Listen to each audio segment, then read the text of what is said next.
Okay, now solve this question. I had told you shorts Brazilian real. Short means what? Borrows in that currency. He is borrowing in Brazilian real. So naturally, if he is borrowing in Brazilian real, then he is investing where? In Australian currency, Australian dollar. This question is what? On carry trade?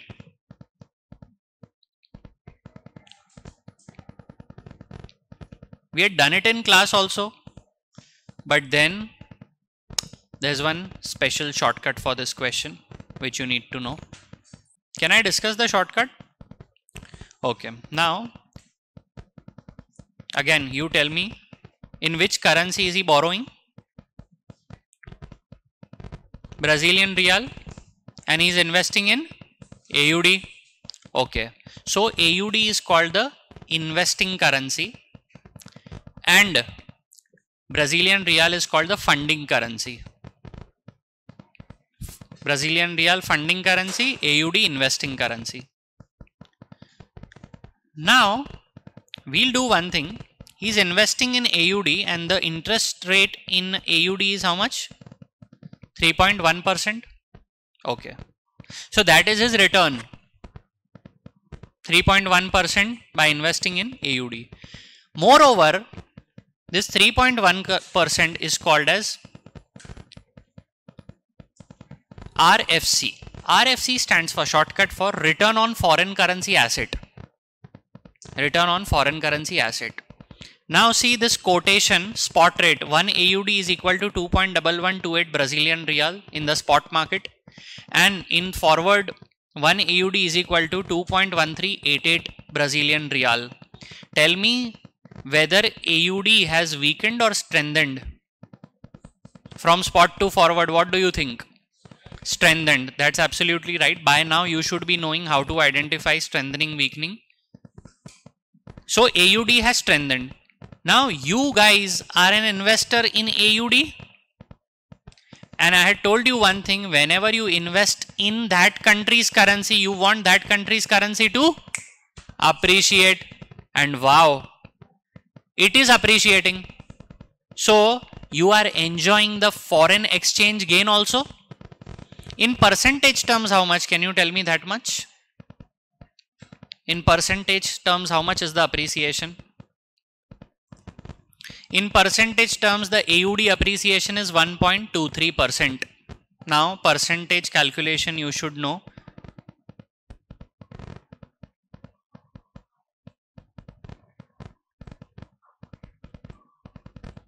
(1.23%), right? So this 1.23 is called RFX, return on your foreign exchange fluctuation. So the investor is enjoying 3.1% return on foreign currency asset plus enjoying the currency appreciation also. So overall return, I cannot be doing it like this, 3.1% plus 1.23. Please don't do it this way. Don't do it this way. You have to consider the compounding. So 3.1%, so divide by 100 plus 1 into 1 plus 1.23 divide by 100 plus 1. This entire thing, this is how you have to calculate. So it will be simply 1.031 into 1.0123.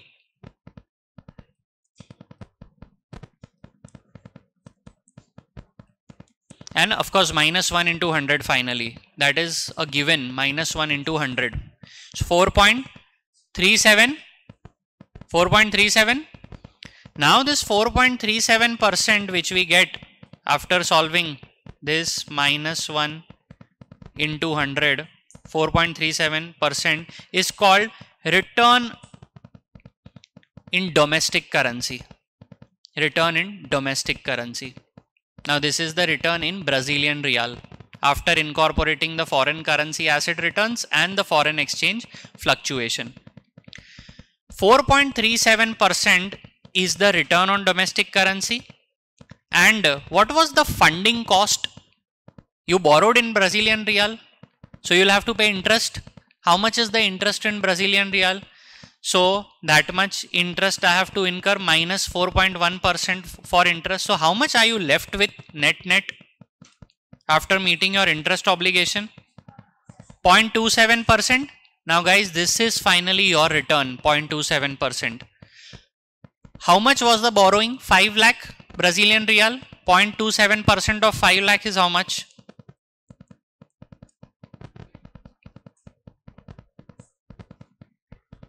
1350, which is the closest option? Option B, 1344. Within 2 steps you get the answer rather than following that entire long cut method. Long cut method I had told you in class just to explain the concept. But this is how you actually solve it. Shortcut, quickly. Understood? Fine. Proceed. You need to know some basics before solving this question, that when you invest in a foreign currency asset, you want that country's currency to appreciate. All these facts you should be knowing. Otherwise, you cannot be solving carry trade questions. Fine? Okay.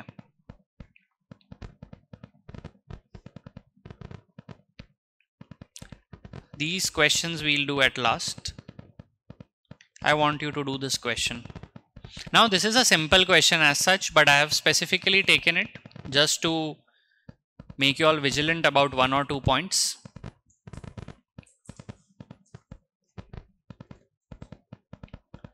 What is the answer? C. Okay, let's see.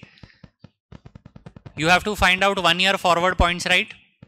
So spot plus forward points divide by. Now what I should divide by? That was the key. 1 and how many zeros? In spot, how many numbers are there after the decimal? 4 numbers, 4 digits are there. So 1, 2, 3, 4.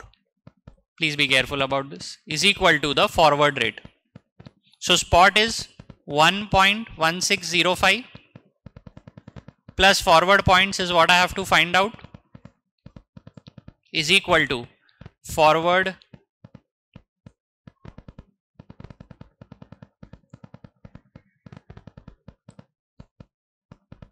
now you have to solve for this.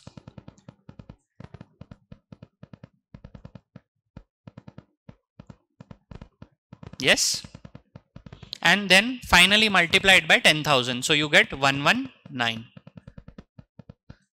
So I just took this question so you know how many zeros to take after the in the forward points denominator. And if forward points are quoted in negative, please instead of plus you write minus over here, which means the currency is trading at a forward discount. Fine? Okay. Currency is a chapter where you specifically have to pay attention to because there are numericals in that chapter. So be very thorough with your calculations. And now this question, real exchange rate, you know the relation between real and nominal exchange rate? In your book, it's given like this: real is equal to nominal into CPI of base currency upon CPI of price currency. I, however, do not agree with this. The simple reason being, what if there is no inflation in base currency? So CPI will become 0 because of 0 inflation. Now nominal exchange rate, there will be some nominal exchange rate, and if you take it 0, anything multiplied by 0 is, can the real exchange rate be 0? Doesn't make sense, right? So this is not the right approach.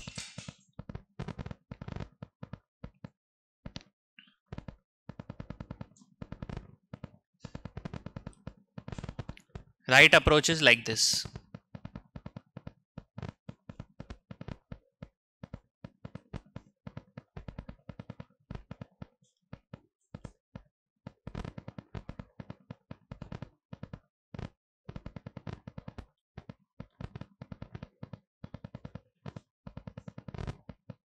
Now even if base inflation in base currency is 0, so 1 plus 0 is 1.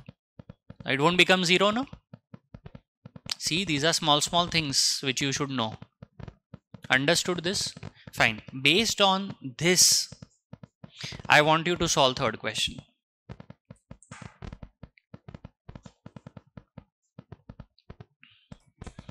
Okay, let's understand this. Now,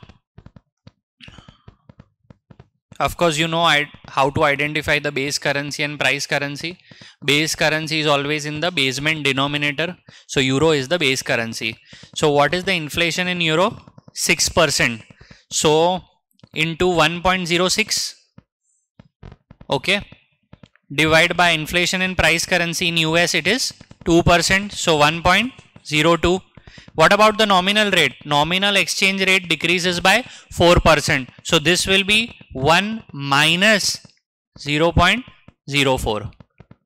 Decreases, no? So minus.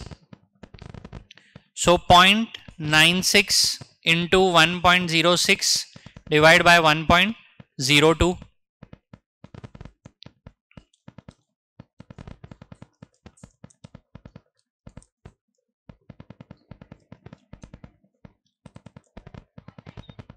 And of course then this 1 plus real, so minus 1 into 100, don't forget that.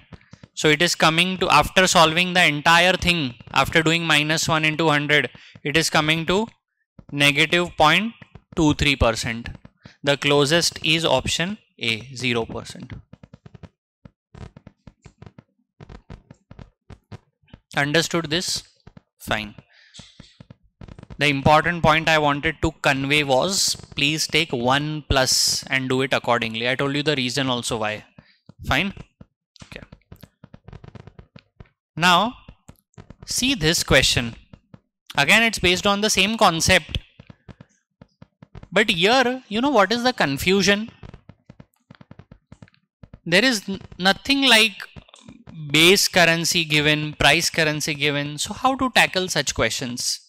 They are asking real appreciation of domestic currency against the foreign currency. How to do? Base, price, what?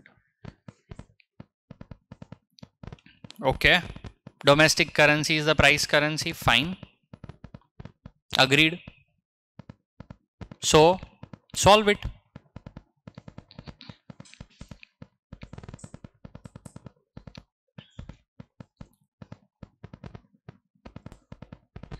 Yes, I actually wanted to test your this thing only. So you are right, domestic currency is the price currency. So good going. So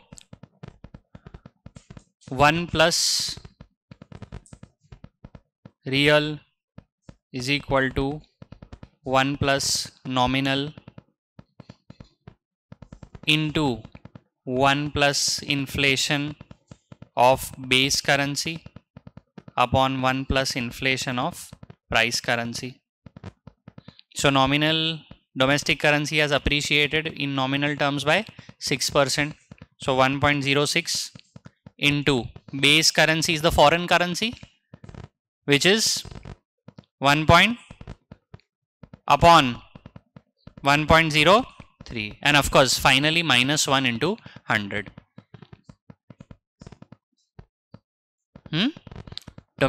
See, if you see,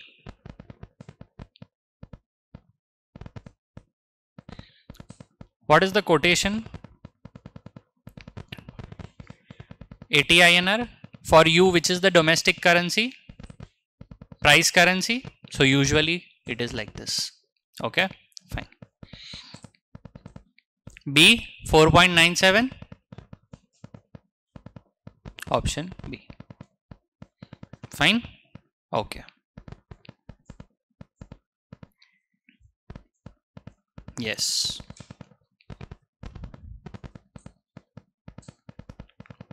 Now that logic generally holds, fine, not doubting it, but then if you see from a US investor's point of view, his currency is the base currency and his domestic currency is US. So for generalization purposes, it is okay what you say. But then you have to understand from whose angle the quote is seen. Getting it? But yes, this is the correct formula. 1 plus nominal into 1 plus inflation of base upon 1 plus inflation of price. And here base you can consider it as foreign currency and price as domestic currency. Angle also matters, right? From whose angle you are seeing the quotation. So that's okay. Fine. Understood this. I just for the same concept I took two different questions because the way the question was drafted was different. So I hope you now will be able to tackle it. Okay.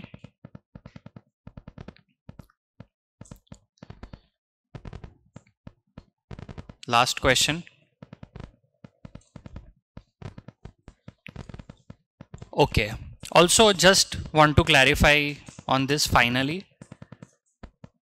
This which we discussed, that domestic currency is the price currency always. See, generally when you want a foreign exchange quotation, you want to buy foreign currency, right?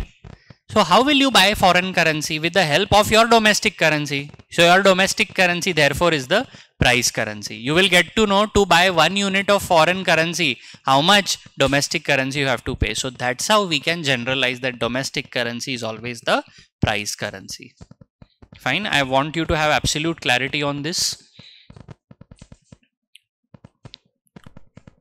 Now if a US based investor wants to buy Indian rupees, so he has to have the quotation like this.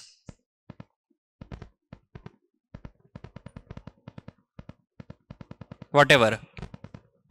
So for US based investor now, his domestic currency is the price currency. So he gets to know to buy 1 rupee, how many US dollars does he need? Okay, fine. But I hope you understood the question. Now as regards this question, country attempts to decrease its inflation rate by implementing contractionary monetary policy. Of course, contractionary monetary policy to decrease inflation rate means what it will do with interest rates? Increase interest rates. Which of the following is most likely to be the long run effect on a country's trade balance as a result of monetary policy change? Now I have to start thinking, how are interest rates related to trade balance? Now first of all, when I talk about trade balance, means I'm talking about external trade, import exports.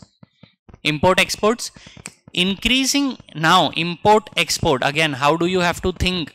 Increase in interest rate, what impact will it have on currency of the country? So say Indian rupee, once the RBI, Reserve Bank of India, increases interest rates, what will happen to the Indian rupee? It will strengthen, it will appreciate. And we had already discussed in our lectures that a domestic currency appreciating is beneficial for importers, but it is not beneficial for exporters. The simple way I had told you to remember was exporters are traitors. They don't like domestic currency appreciating. And your domestic currency is appreciating, so exports would reduce, imports would increase, all other things remaining constant. So the trade balance will worsen, no? Understood? So for example, if it were a surplus, the surplus would reduce or it will turn into a deficit. Now let me tell you some facts. Actually the trade balance depends on many factors, the elasticity of demand of goods and all those factors, but right now we ignore all that for simplification. Understood? We just focus on the impact of central bank increasing interest rates and its ultimate impact on the trade balance, keeping all other things constant. Understood this? Fine. Any doubts?